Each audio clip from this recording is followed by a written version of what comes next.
తన ప్రమేయం లేకుండా సాక్షి దినపత్రికలో రాష్ట్ర మంత్రి నారా లోకేష్ ను విమర్శించే విధంగా వార్తను ప్రచురించడం సరికాదని కాశిరెడ్డి నాయన జ్యోతి క్షేత్ర ఆలయ ప్రధాన అర్చకులు జీరయ్య స్వామి అన్నారు.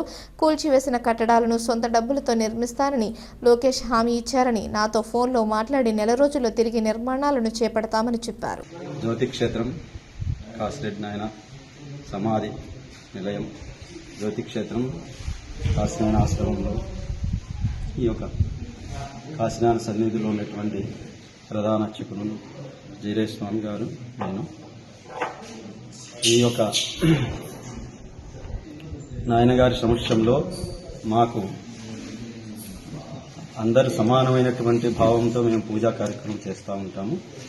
కాబట్టి ప్రజలందరూ, భక్తులందరూ, నాయకులు అందరూ కూడా మంచి హృదయంతో ఈ యొక్క సేవాభావమును అందరికీ నాయన గారి యొక్క అభిప్రాయము, అభిమానంతో ఈ యొక్క క్షేత్రాన్ని డెవలప్మెంట్ చేయాలని అందరినీ మనసుతో సంపూర్ణమైనటువంటి భక్తిభావంతో కోరుకుంటున్నాము.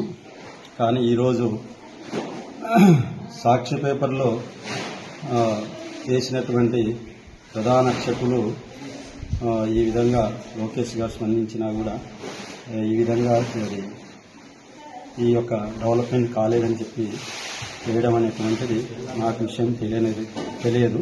నా అనుమతి లేకుండా ఈరోజు పేపర్లో సాక్షి వాళ్ళు వేయడం అనేటువంటిది అది మంచిది కాదు.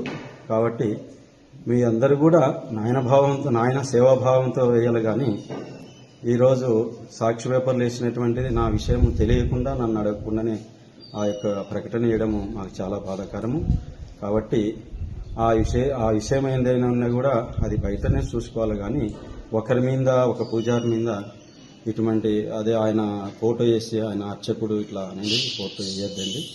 గవర్నమెంట్ అందరికీ స్పందిస్తూనే ఉంది. ఇప్పుడు వరకు వాళ్ళు చెప్పినటువంటిది బస్సు మార్గం లేకుండా బస్సు మార్గాన్ని బస్సులు ఆపేసిన తర్వాత పంపించినారు.